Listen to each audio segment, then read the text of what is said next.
bola, o fone de ouvido.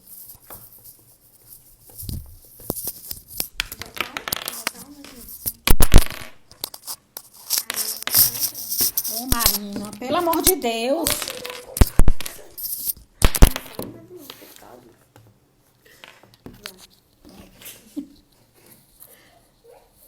Ó, tu tem que ficar perto, filha. Olá, gente. Boa tarde. Eu não dá pra ver aqui o que tá. Não pode ficar em pé, não.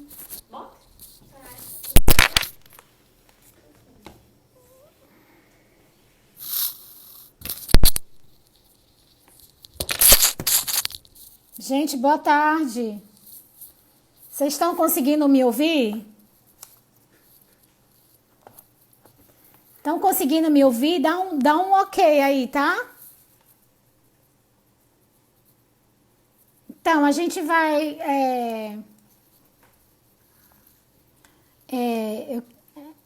Obrigada. Obrigada, Simone. Boa tarde, Laiane. Obrigada, gente.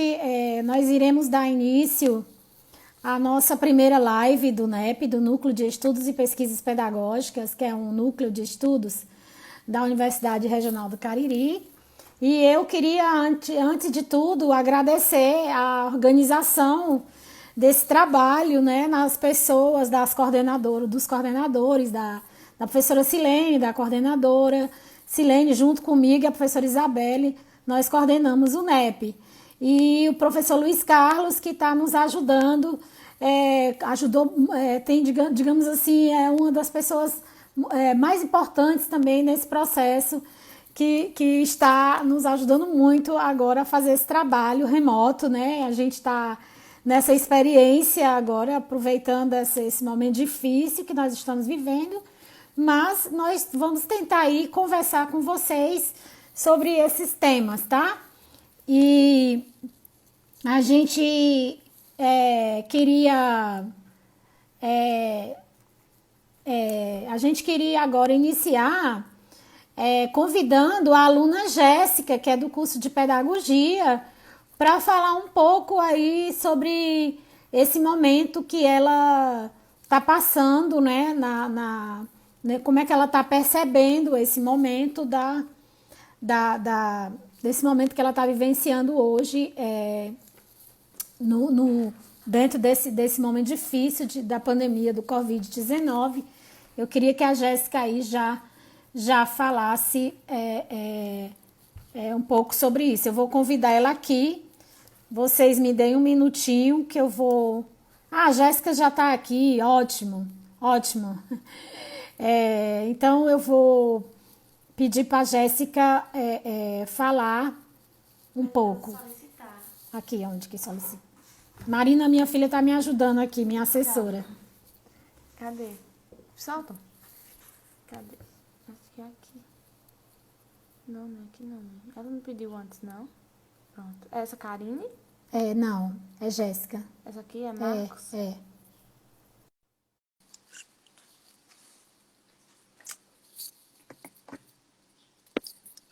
Oi, Jéssica. Oi, boa tarde, gente. Boa tarde. Clara. Tudo bom, Jéssica? Seja Tudo bem-vinda. Obrigada. Bem-vinda. Hoje eu tô aqui. Meu nome é Jéssica Araújo, eu sou do curso de Pedagogia, estou no último semestre e eu tô aqui para dar um pouco do meu depoimento de como venho passando essa crise da pandemia, que está amedrontando todo mundo, mas eu acredito que cada pessoa passa de um jeito diferente, né?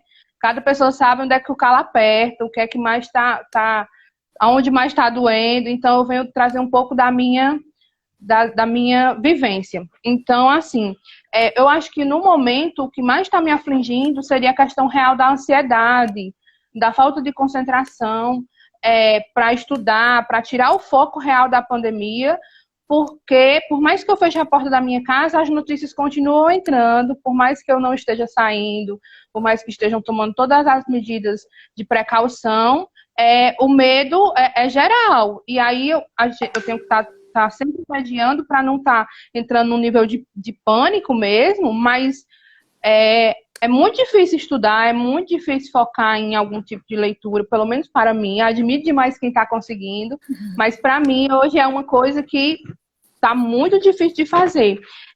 O medo, acho que é questão de instinto de sobrevivência mesmo. O medo de morrer, o medo de perder alguém é algo latente. No começo da pandemia, no meio de tantas entrevistas, alguém falou assim, a gente vai perder muita gente no Brasil vai morrer, muita gente da nossa família, a gente vai perder muitos entes queridos, e isso foi uma coisa que me chamou muita atenção, né? Jéssica, tem uma coisa que você está falando muito, que é muito importante, que é o medo do desconhecido. Na verdade, o medo que a gente tem é sempre medo do que aquilo que a gente não conhece. Então, a psicologia, ela explica muito, em parte, esse medo da gente. Então, o medo do que a gente não conhece. Então, aquilo que a gente não conhece, a gente, até a gente conhecer, até a gente dominar, controlar, a gente fica nesse pavor de ser... tem uma máxima grega que diz, decifra-me ou te devoro. Então, a gente ainda está buscando decifrar o que é esse vírus, né? O que é esse vírus tão virulento, com virulência tão grande, tão contagioso.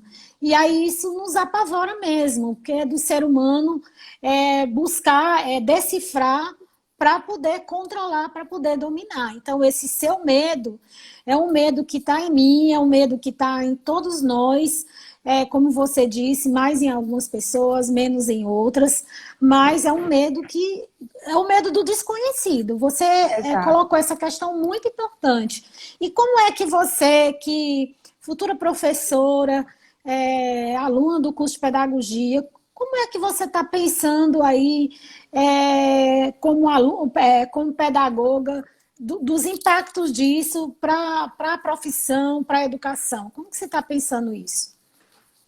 Claro, da mesma forma que a questão de sobrevivência, de quantas pessoas vão morrer, quantas pessoas a gente vai perder, é uma dúvida muito grande, essa questão de pensar a educação no meio de tudo isso que está acontecendo ainda é muito difícil.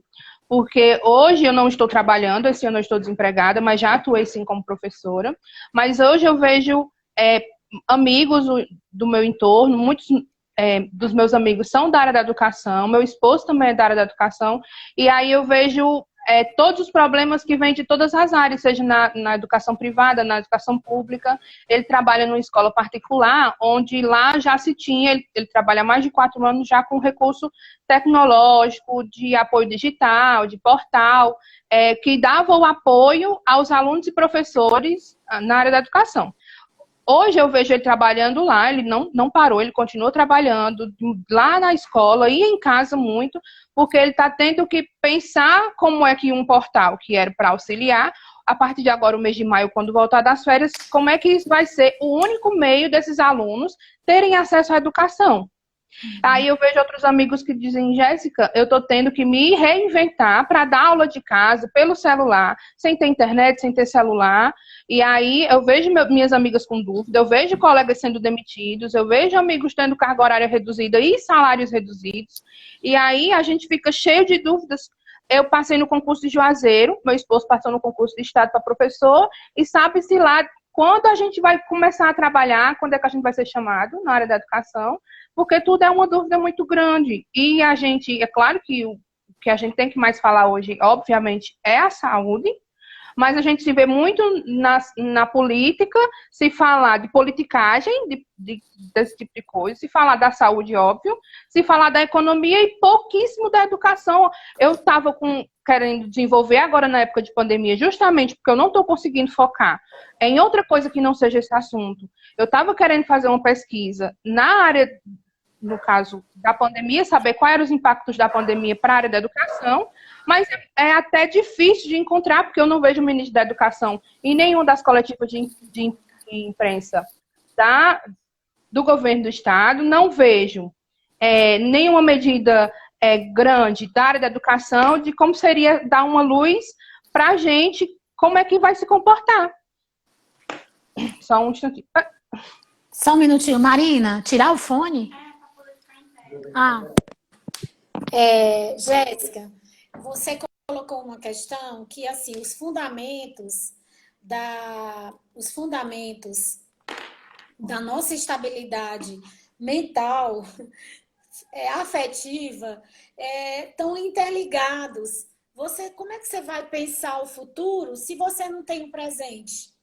Então, quando você coloca que hoje não tem a segurança do emprego, não tem a segurança da renda, não tem a segurança de uma estabilidade econômica e social, como que você vai ter cabeça para pensar o amanhã? Então, E é a- fundamental esse ponto que você tá colocando, porque isso é a maioria da classe trabalhadora brasileira, que já vinha numa situação muito grave, né? Porque você já tinha o desemprego já batendo na casa dos 12 milhões de desempregados, e mesmo os que estavam empregados, 40% era no mercado informal, aquele que vai no bico, ajeitando uma coisa ali ou outra, sem nenhum tipo de segurança. Então, é um cenário que eu diria a você de inferno mesmo, é um cenário maluco, é um cenário que não permite que a gente tenha uma paz, um sossego mínimo, e por isso que os índices de ansiedade, as pessoas estão cansadas física e mentalmente dentro dessa pandemia, dentro dessa quarentena. Mas é preciso, como pedagoga e como educativa, o Paulo Freire sempre nos ensinou a ter esperança, mesmo nas situações mais difíceis, porque nós, professores, sempre nos colocamos em situações muito complexas e difíceis. E aí a nossa esperança, não de esperar, como dizia Paulo Freire, mas de ter uma fé, né, de acreditar que a nossa luta, a nossa capacidade de inteligência, de sabedoria, a nossa fé, ela vai sim nos ajudar a vencer esse momento que nós estamos passando, porque já vencemos outros, né? A classe trabalhadora, ela vive em crise, né? Ela vive em crise. Ela não está enfrentando uma crise do Covid-19. A classe trabalhadora brasileira, os professores, eles vivem em crise, tá? Uma crise de confronto com a violência, uma crise de desrespeito, de desvalorização, tá certo? Então, essa situação hoje, ela é, digamos assim, ela tem um traço inovador, ela tem um traço porque ela vem junto com a crise política, né? Ela vem junto com a crise política. Mas eu acredito firmemente que essa situação, ela também essa situação ela vai nos dar também a oportunidade de reagirmos, sabe? De não querer mais voltar ao que era antes, né? Da gente querer fazer alguma coisa diferente, um projeto novo de diferente, relações diferenciadas, da gente pensar mais na saúde da gente pensar mais na nossa família, da gente pensar em como ajudar mais o outro, numa solidariedade, da gente construir um outro modelo de sociedade muito diferente desse que nós estamos vivenciando hoje, individualista, consumista, tá certo? Do ódio, né? Do ódio, da intempestividade, da luta acirrada política por questões filigramas, tá certo? Que a gente pensar maior, para pensar num projeto mais amplo para a gente, para a família, para a educação, para o país. É claro. E é isso que eu espero, porque uma discussão que a gente já tem muito na universidade é de como a gente vem passando os alunos de ano, às vezes, sem eles aprenderem. Porque, querendo ou não, isso é uma questão política também, de querer que eles se formem logo, que eles entrem no mercado de trabalho, enfim. Mas a gente sempre vê que lá na frente eles não estão tendo a aprendizagem que a gente espera. E aí agora a gente vai ter que pensar isso. Como é que realmente esses meninos, esses jovens e adultos como nós vamos aprender quando voltar? Como é que vai estar a nossa cabeça? Porque quando essa pandemia passar, que eu espero que seja o mais breve possível, como é que vão estar os profissionais da educação e os alunos para receber milhares de informações ao mesmo tempo, correr atrás do tempo perdido? Será que realmente a gente vai continuar com o mesmo plano de recuperar o tempo perdido e só passar conteúdo fingindo que eles estão aprendendo e a gente fingindo que está ensinando, ou a gente vai realmente repensar nosso modo de vida, nosso modo de ensinar e aprender, de trazer uma educação significativa, de realmente o tempo que a gente perdeu, recuperar de forma qualitativa e não só de quantitativa em relação ao tempo, né? Exatamente. Essa nossa relação, construir uma pedagogia como a gente sempre pensa, né? Uma pedagogia significativa, uma pedagogia da reflexão, uma pedagogia da construção do pensamento crítico, uma pedagogia da autoemancipação, né? Esses são os fundamentos da pedagogia que a gente quer trazer, que a gente quer construir, né? E não uma pedagogia de formação de mão de obra para o mercado de trabalho exclusivamente. Tá certo? Eu quero agradecer demais a sua participação. Fiquei tão feliz quando a Milene me disse que você tinha aceitado. Achei você muito corajosa e espero que a gente volte logo para me dar um abraço e para a gente continuar a nossa luta, tá bom? Tá bom. Eu que agradeço a professora Silene, professora Clara pelo convite, professor Jonas. Espero toda semana que essas lives realmente venham trazendo um pouco de luz no meio de tanto medo que a gente vem vivendo, a gente repensar a educação de uma forma melhor, a gente não abandonar o barco, né? Não deixar para lá. E assim, eu tenho um questionamento também de assim, quais seriam as melhores medidas e saídas quando você for discutir aí com o Jonas, da educação, quais as políticas públicas que a gente pode esperar para o pós-pandemia para a área da educação, quais seriam as saídas, né? Algumas soluções. Mas de uma vez, obrigado. Eu quero que você continue, eu convido você a continuar, tá bom? Tá. Tchau, amor. Beijo. Tchau, beijo. Tchau. Deixa eu ver aqui. Uhum.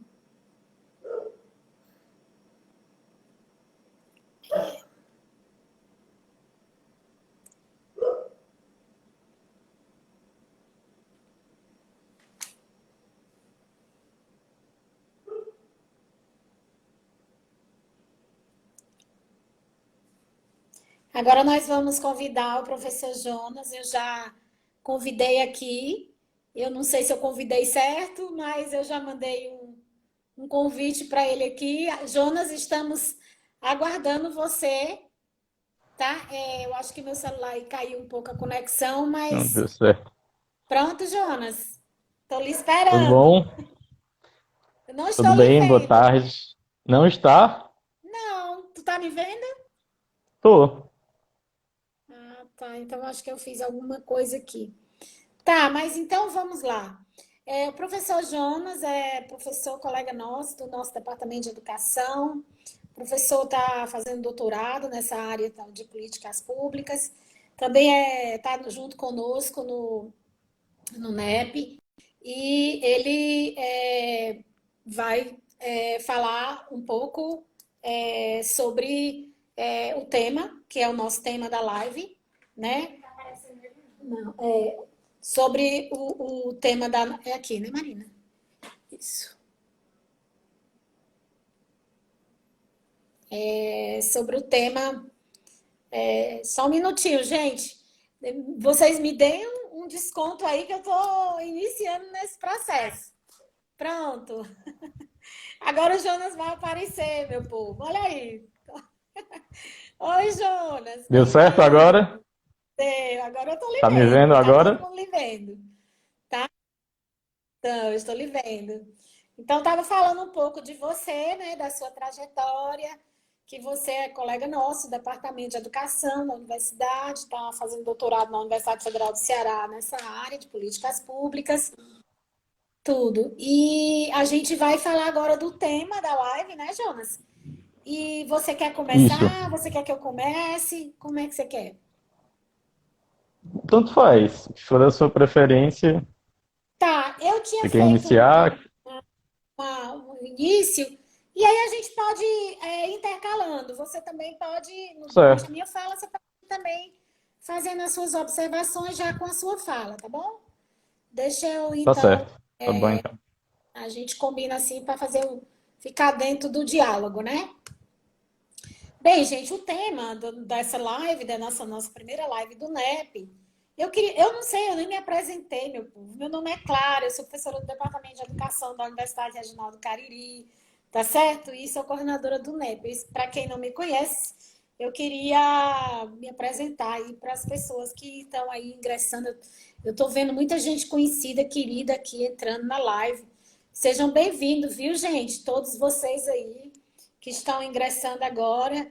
Dar boa tarde aí aos professores, professor Carlos Kleber, os alunos, a professora Marla, que entrou agora, nossa querida professora Marla, que está aí, professora do nosso departamento, e o professor o Ariosto, esposo da Silene, que também está aí nos ajudando, dando as boas-vindas aí. Jonas, tu vai também dando boas-vindas aí, o povo que tu vai conhecendo, tá Tá bom? certo. Dá uma boa tarde ao professor Lima Júnior, que está nos acompanhando aí também. Então, o tema, eu vou aqui saudando à medida que eu vou falando, tá, gente? Aos alunos também que estão entrando aí, e Karine Julie, o Leonardo, né? Queridos alunos, professora Silene, que é a nossa colega que está nos organizando todo esse processo, Silene. Estamos aí, tá?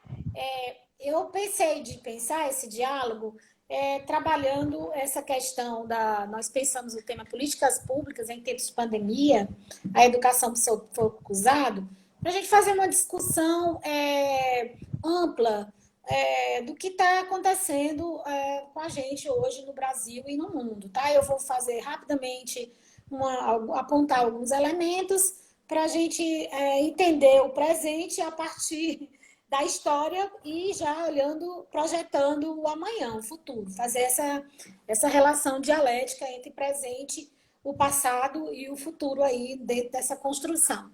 Bem, o que a gente tem visto no mundo é a ascensão de um projeto político, moral, que se assenta num ultraneoliberalismo, mas que se alinha a narrativas neoconservadoras, né, de discursos belicosos, racistas, né, que se espalha pelo mundo inteiro, né, e que são forças da extrema-direita que assumem o comando em países de democracia liberal. Por incrível que pareça, né, esse grupo assume depois de grupos progressistas e tudo mais. Isso é um dado importante, né? Tem um texto da Wade Brown, aliás, um livro, As Ruínas do Neoliberalismo, em que essa pesquisadora americana faz toda uma construção, um relato, né, da construção teórica do neoliberalismo no mundo, associado, articulado com essas narrativas neoconservadoras. Então, os neonazistas na Alemanha, né, os neofascistas na Itália, os regimes autoritários na Turquia, no leste europeu. E quais são as ideias centrais deles? Né? O ódio a todo projeto de sociedade, a desregulamentação da sociedade como um todo, né? A sociedade tem que ser destruída, todo o campo social tem que ser destruído, né? Porque é preciso se dar vazão a dois pilares, o do mercado e de um discurso moralista, religioso, conservador, tá? E no Brasil não está sendo diferente, né? Então a gente tem aí um governo hoje que assume essa narrativa, né? E que esse governo ele vem aí depois de 32 anos de Constituição Federal de 88, que projetou aí, depois da ditadura militar, um Brasil como um Estado, Brasil conduzido pelo Estado Democrático de Direito, né? E os princípios fundamentais da nossa Constituição, eles nos asseguram exatamente o oposto do que nós estamos vendo hoje, né? Principalmente na questão da educação, né? Quando fala no artigo 215, a educação como direito de todos e dever do Estado da família, né? Que foi uma conquista da sociedade, né? Esse direito constitucional. E sobre esse manto da Constituição Federal, o Brasil passou a ser conduzido por sucessivos governos, né, que vem desde Itamar Franco, Collor de Mello, Fernando Henrique Cardoso, né, a Lula, até chegar na presidente Dilma, que foi interrompido o seu mandato em 2016 com um golpe parlamentar, tá? E aí veio o primeiro ataque frontal, né, a todas essas conquistas previstas na Constituição Federal de 88, que, na minha opinião, foi a Emenda Constitucional 95 de 2016, que impôs um teto de gastos, né, que diz no artigo 106, que eles pegam os dispositivos constitucionais e faz um artigo 106 dizendo: fica instituído um novo regime fiscal, né, no âmbito dos orçamentos fiscais da Seguridade Social da União, que vigorará por 20 exercícios financeiros, ou seja, por 20 anos.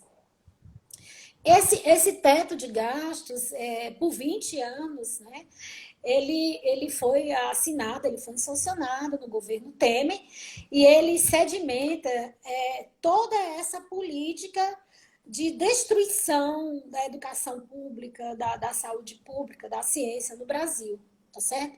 Por quê? Porque ele vem impedindo que as demandas que vão crescendo a cada ano com o planejamento das demandas sociais, que esse orçamento ele vá cobrindo. Ou seja, a única coisa que foi permitido é que o orçamento seja corrigido pela inflação. E o que não dá conta desse processo. Nessa questão, aí a gente entra nas políticas públicas, que a gente vê que a partir de 2006, no segundo mandato do presidente Lula, a gente vai ver aí um conjunto de dispositivos, né, que eu me debrucei sobre um deles, que foi o Fundeb, né, que vai, digamos assim, tentar pensar o Estado brasileiro minimamente a serviço da sociedade, tá certo?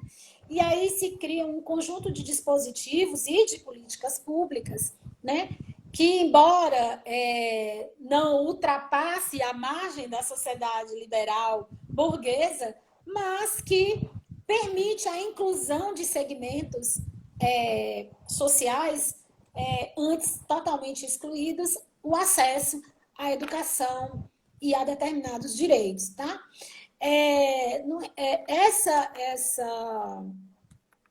Essas políticas públicas foram cruciais, né? A gente pode citar a conquista da política de cotas, né? Que foi uma das conquistas, que a lei de cotas, né, que foi sancionada.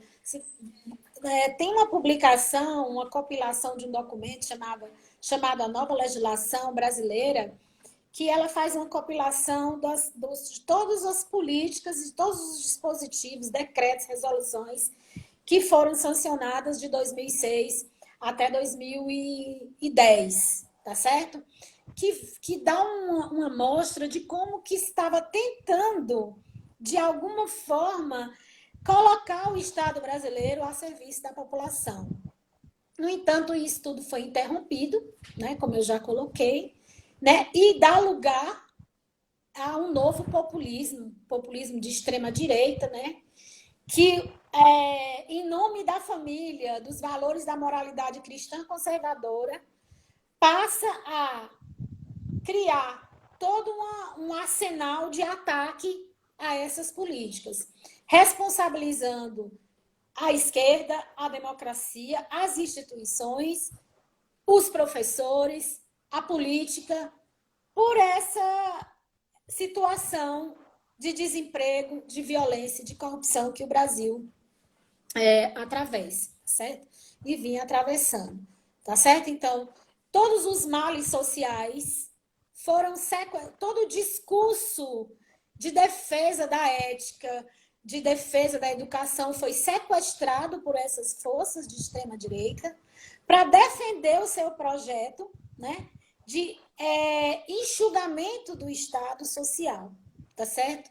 E de um Estado que viabiliza apenas um aspecto da sociedade, tá certo? A pandemia do coronavírus, ela vai se viabilizar dentro desse espectro, né, desse governo que está no poder, que se utiliza da mídia digital, patrocinado por megas empresários. Tem um artigo do Gaudêncio Frigoto foi publicado agora em abril, numa revista online, né?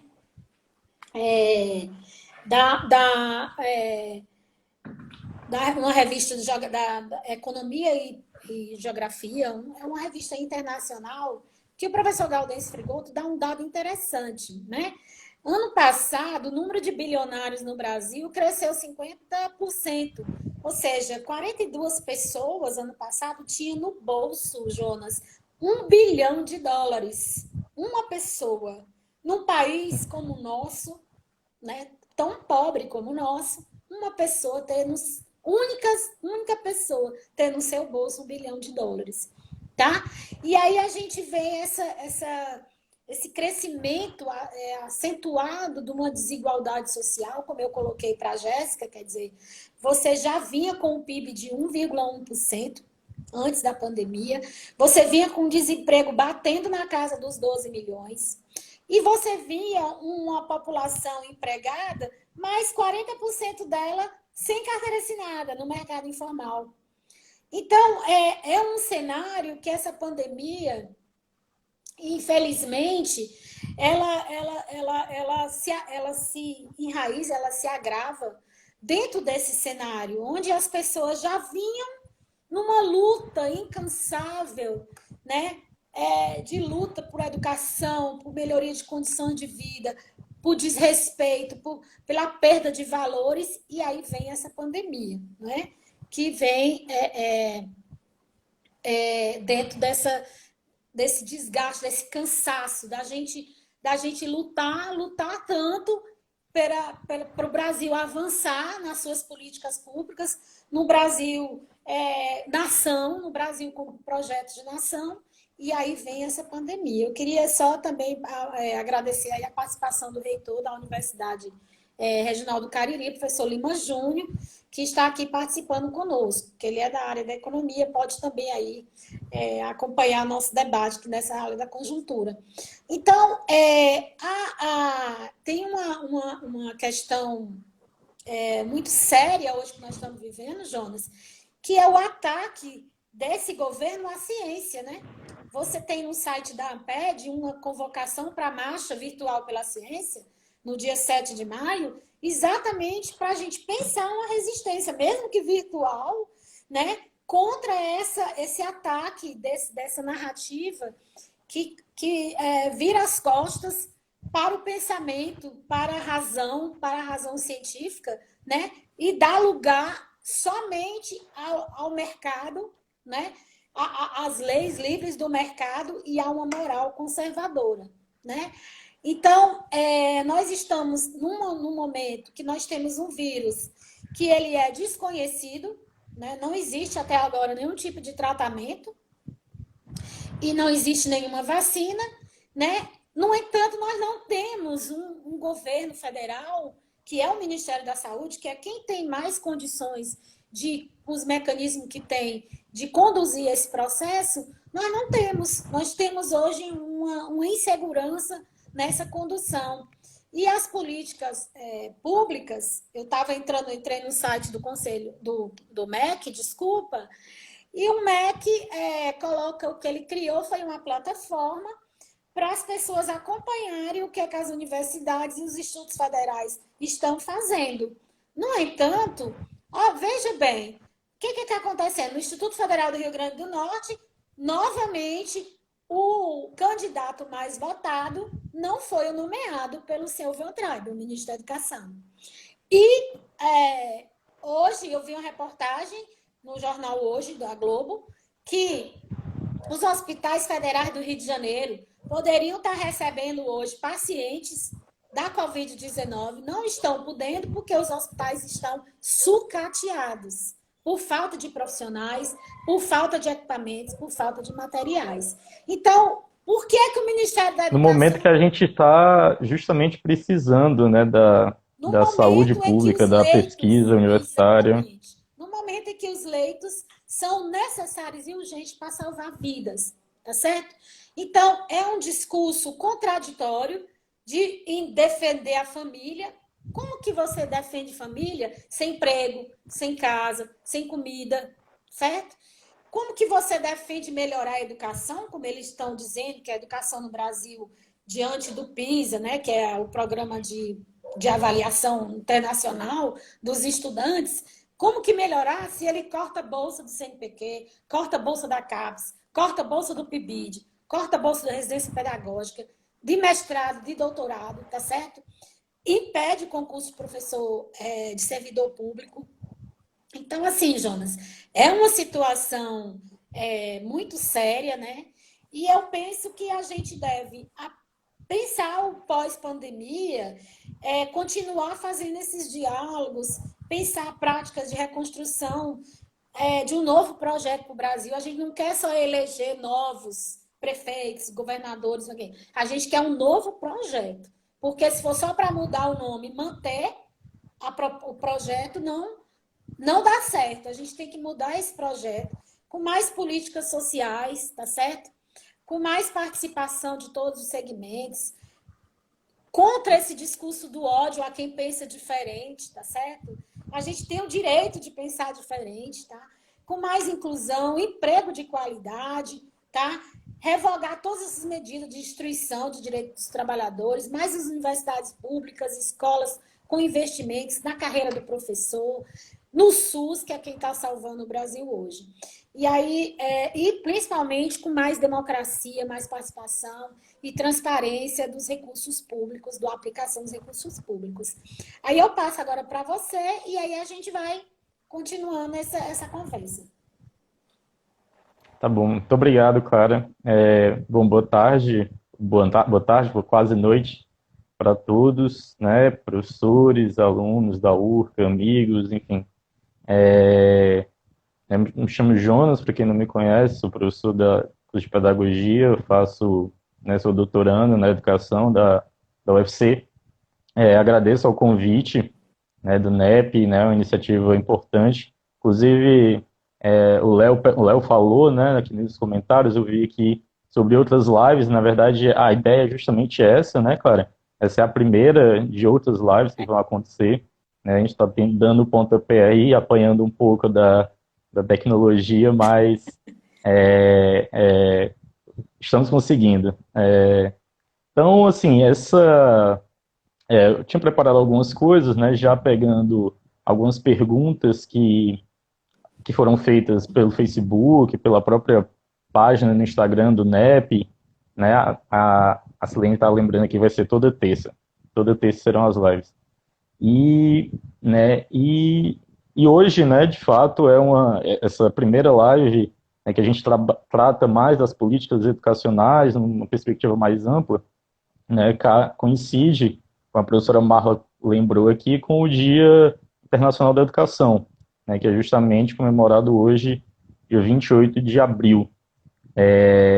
Bom, a gente não tem tanto assim para comemorar. Na verdade, o título, né, dessa live, a Educação sob Fogo Cruzado, ela poderia ser esse título antes mesmo da própria pandemia, né, porque a gente já estava, na verdade, sob fogo cruzado há alguns anos, né? A Clara fez uma ótima contextualização, né, dessa agenda neoliberal conservadora que na educação, aqui no Brasil, ela vai se manifestar principalmente a partir de 2015, 2016, né? Assim,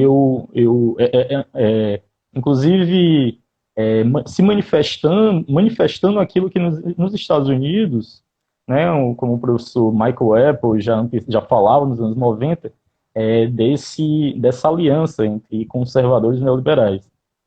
Então, no Brasil, né, eu entendo, né, a partir de alguns outros pesquisadores, que o principal expoente, sem dúvida, dessa agenda é o Escola Sem Partido.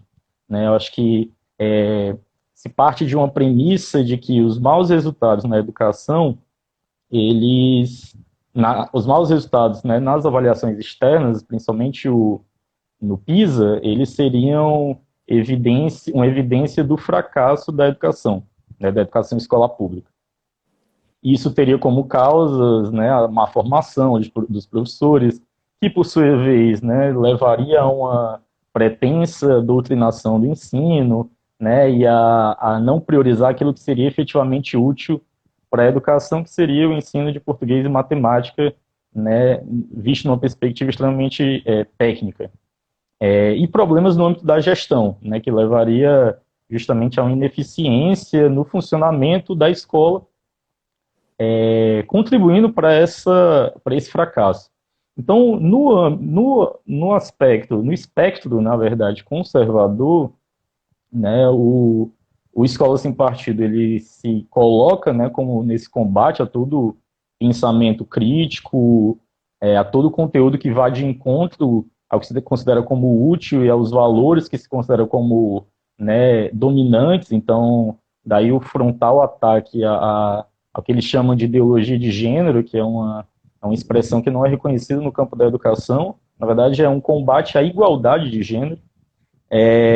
Nessa perspectiva, mais recentemente, a gente tem o ensino domiciliar, né, que também se sustenta, se coaduna com o Escola Sem Partido, quando ele trata, né, da ideia de que o privilégio, a família é responsável pela educação, enquanto a escola seria responsável por uma instrução, né, numa separação de educação e instrução que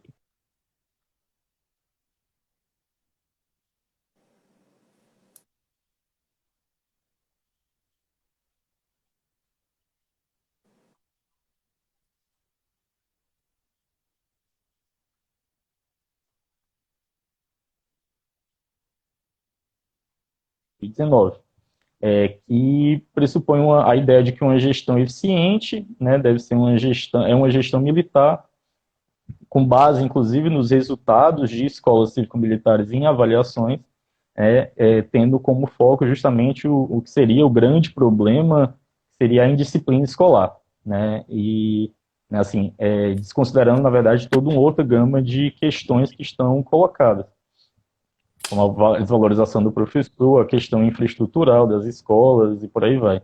E no aspecto neoliberal, né, e aí a gente vai chegar, né, a gente vai chegar no momento que a gente está agora, principalmente a partir da privatização e da mercantilização da educação, que no ensino superior já alcançou um grau extremamente elevado, né, tanto que nós temos algumas das maiores empresas educacionais do planeta, né, no campo, né, atuando na educação superior, e que tem justamente reorientado a sua estratégia para a educação básica, e nesse aspecto, né, se abre como um campo extremamente frutífero de inserção, que é a educação à distância, né? E aí, esse cenário atual da pandemia, ele pode contribuir, na verdade, né, ele tem contribuído, ele pode contribuir ainda mais para uma aceleração desse processo. Então, não é por acaso que várias corporações, né, a Google, Facebook, Microsoft, têm, né, gentilmente, entre aspas, né, de modo cedido, né, gratuitamente algumas das suas plataformas, mas que obviamente tem um interesse por trás. Então, assim, e aí, né, já até respondendo uma questão que havia sido colocada. Existe uma diferença entre o que se considera como educação à distância e o que se tem chamado de ensino remoto, enfim. Há um conjunto, essa é obviamente, sobre a EAD, há obviamente questões, né, críticas que são colocadas à EAD atualmente, pelo uso indiscriminado em áreas que exigem um contato presencial, em relação à qualidade do ensino, mas a educação à distância ela tem uma regulamentação específica, ela tem uma metodologia própria, ela exige um suporte tecnológico, ela exige uma formação adequada. O que se tem proposto, né, pelo MEC, né, ainda que depois eu vou falar um pouco como é que está em termos de resolução, enfim, e por secretarias estaduais, municipais, não é isso, né, é bem pior do que isso. Na verdade, vamos dizer assim, uma transposição mecânica das aulas presenciais, das aulas que são pensadas para acontecerem presencialmente, uma transposição destas para o formato virtual, né? E aí a gente, obviamente, tem uma série de problemas envolvidos, mas que a gente poderia elencar como principal, o primeiro e maior, que seria a exclusão digital que há, né, que a exclusão educacional que seria, que ocorreria, né, que ocorre com isso. Então, assim, e aí é importante a gente separar a crítica a isso ao uso das tecnologias, né? Fazer a crítica a esse formato, a esse tipo de ensino, não é a mesma coisa de negar o uso das tecnologias na educação, né? É assim, este formato, né, que tem sido, não é nem apresentado, né, tem sido, de certa maneira, imposto, ele, né, traz graves prejuízos, inclusive, para o magistério, né, porque ele, de alguma maneira, ele transforma a educação, ele transforma o professor num mero assistente, né, de uma plataforma que tem sido pensada. Jonas, O áudio tá ok? Jonas, tu me dá um minutinho. Tu tocou num ponto tão legal sobre isso que eu queria te provocar nessa questão aí do teleensino, aí, dessa questão da EAD. Antes eu queria aí, tu viu aí, agradecer aí a presença aí dos professores do Departamento de Educação, professora Isabelle, professora Cislândia, professor Tiago Chagas, professor Rosane, professora Gessilene, Liara, tá certo? Aos alunos, ex-alunas da Arquiane, que está aí também presente, a Islândia, que já deu aqui também um sinal, e eu vou falando aqui na medida do possível. Muito obrigada, gente, aí pela participação, o professor Jackson Guedes, que é nosso colega aí. Jonas, eu queria que você, aprofundando essa discussão, nós estamos vivendo hoje uma combinação do neotecnicismo, tá certo? Que já vinha, como você disse, já vinha antes, com o neoconservadorismo, tá certo? Então, esses dois elementos que, digamos assim, não é só mais uma formação que propõe substituir o presencial massivamente, mas também combater a cultura do pensamento crítico, né? Para exatamente não precisar da ciência, para exatamente tornar, digamos assim, o conhecimento desnecessário, o conhecimento científico desnecessário, e para que a gente possa viver nessa superfície, nesse lamaçal, nesse terreno arenoso, né, da não-verdade, como disse o professor Nicoleles, né?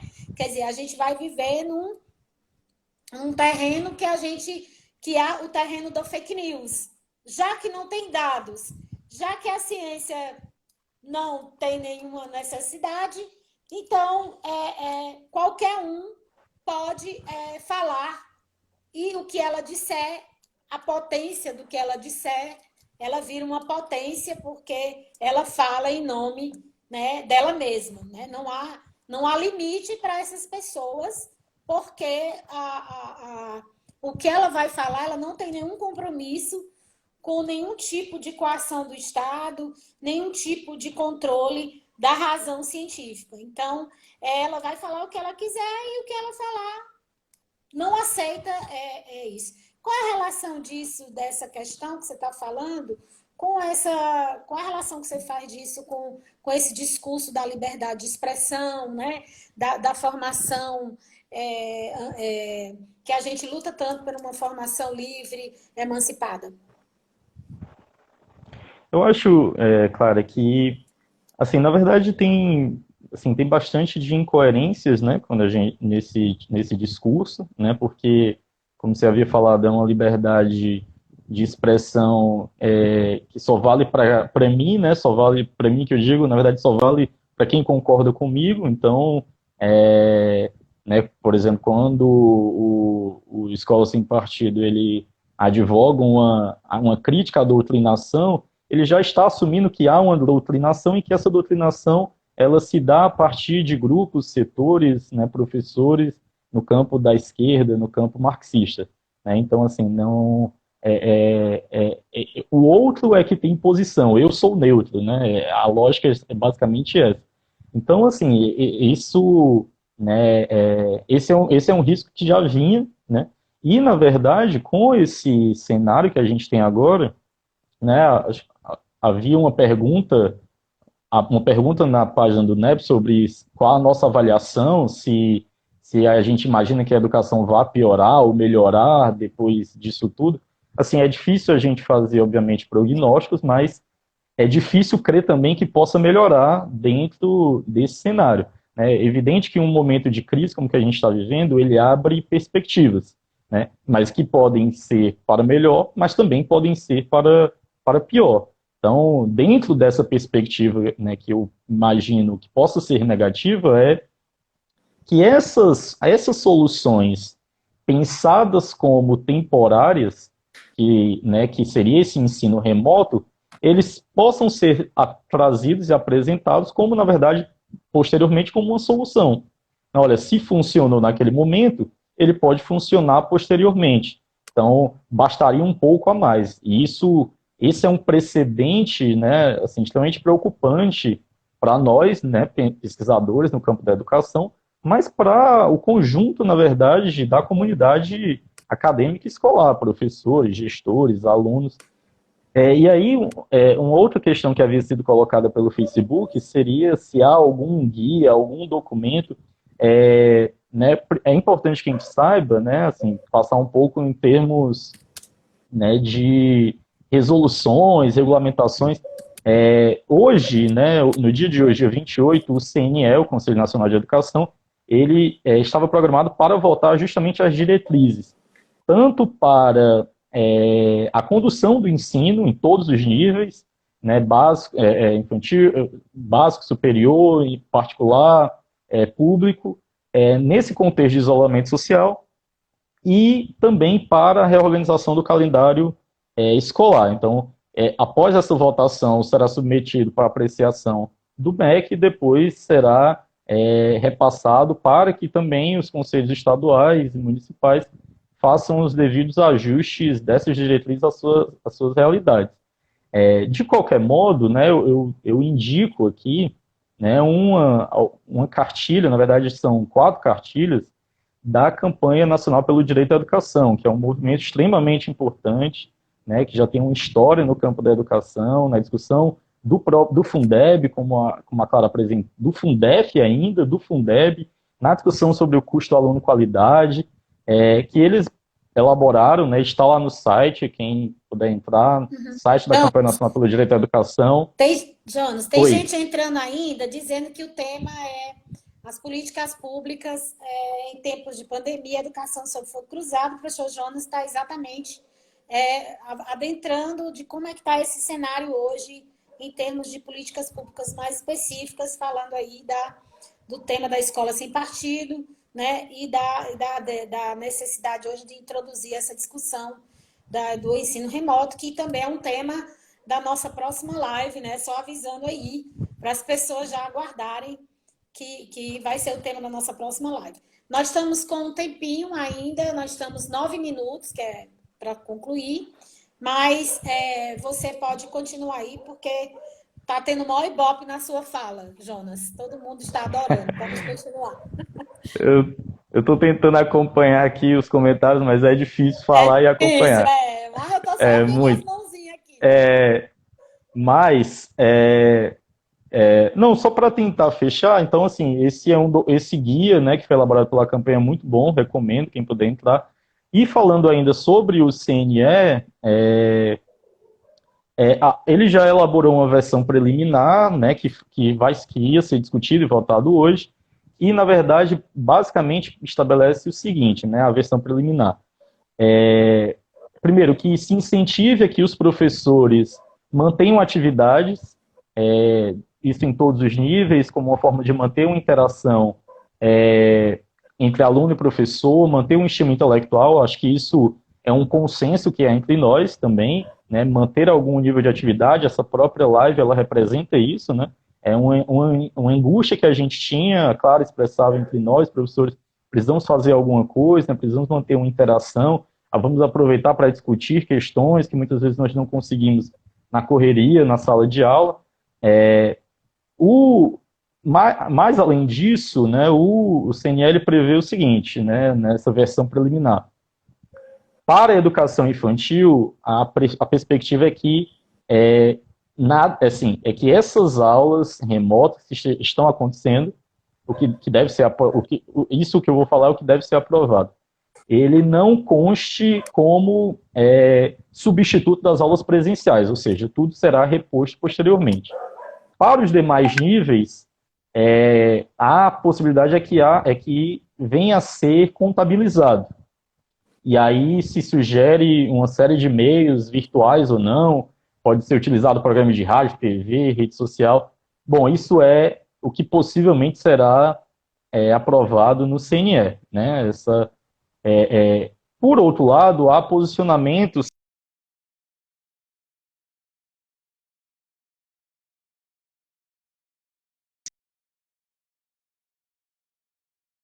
que dar autonomia para os estados e municípios definirem de acordo com as suas condições, né, com a sua realidade.